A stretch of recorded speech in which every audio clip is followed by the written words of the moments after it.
Does anger mean anything if the one who caused the anger is unaware of it? Is there any point to anger if we don't express it for others to see it? It certainly seems that way, because what do we do when we're angry in private? We punch a wall, or we scream into a pillow, or we sing angry music. We're trouble when you walked in.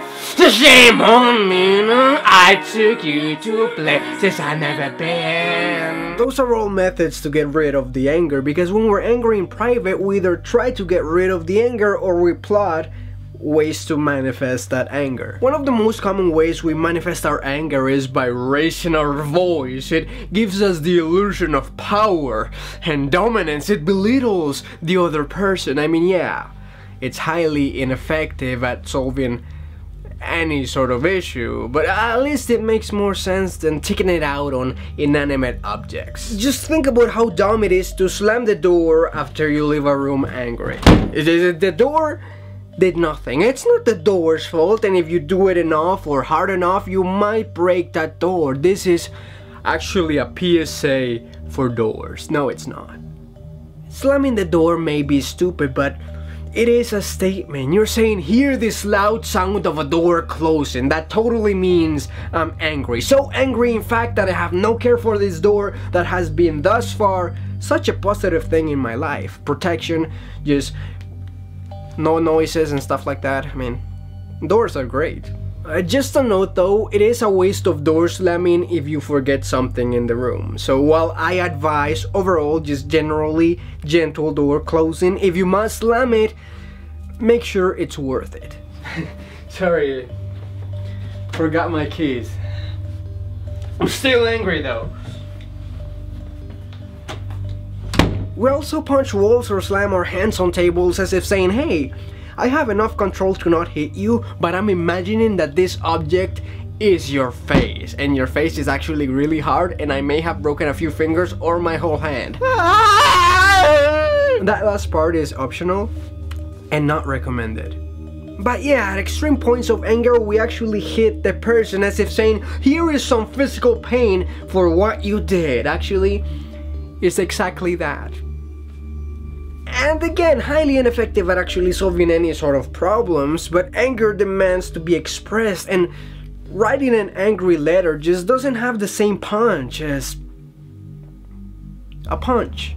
In elementary school, I hated when people touched my hair, and I expressed that anger by pinching the hair touchers. Sure, it felt great to bring pain upon the people who wronged my hair, but instead of fixing the problem, my pinches actually became famous. People were bewildered by my technique and surprised by how little it hurt at first, but then how the pain exponentially grew so much more the following seconds. So instead of stopping the hair touchers, it actually became a challenge for them, and it actually encouraged other people to touch my hair out of curiosity for my pinches. What I'm trying to say is that I'm a retired pinch expert, and I was looking for any excuse to tell you about my superior pinching skills, and also something about how the expression of anger fixes nothing and often backfires or whatever. As a last example, I want to share with you how I changed my ways. I used to be like the average driver, shouting and insulting stupid drivers even though they could surely not hear me through the closed windows and traffic noise. I used to drive right to the side of a car who cut me off so that I could give the driver a very dirty look. It was probably extra ineffective when I wore this hat. I used to pass the slow car driving on the left, and as I passed, I looked intensely into the driver's eyes to make sure that he felt the anger and so that I could remember which face to hate forever. But I stopped doing that because anger is toxic unless you use it to fuel positive change. Expressing anger just takes so much energy that could be used into so many much more useful things, like watching Netflix or sleeping. Just a few days ago, I accidentally cut off a guy driving a motorcycle, and it almost caused a traffic accident. He was rightfully angry, and he chose to express that anger. He stopped his bike at a red light, he turned around and looked at me and motioned me to come to him as if saying, Come at me, bro. He was definitely ready to fight, and what did I do? I ignored him like a boss. I just looked the other way. Ignore it and it will go away. Perfect example. I did that and I can't believe it actually worked. I was just very scared. He then sped up in his bike, making lots of noise and almost getting into a crash in the process, as if saying, I didn't make you feel pain, but I'm so angry that I'm gonna put my life in danger.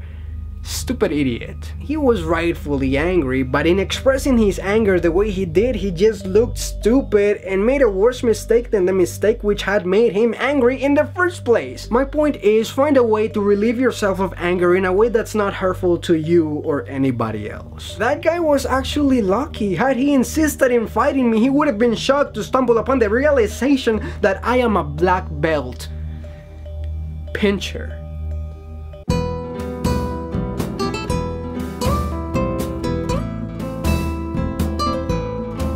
With all that said, it's totally normal to feel angry, obviously. And it is important to let someone you care about know when they've made you feel angry so that you can fix whatever happened and not let that anger linger within the relationship. Just remember to do it with a cold head in a thoughtful way, not with the intention of hurting anybody, but to find closure and reparation. Love you, little K's. Remember to subscribe if you haven't. Add me on Facebook, Twitter, all that business is downstairs. But now I gotta go pinch myself because I just want to remember the good old times.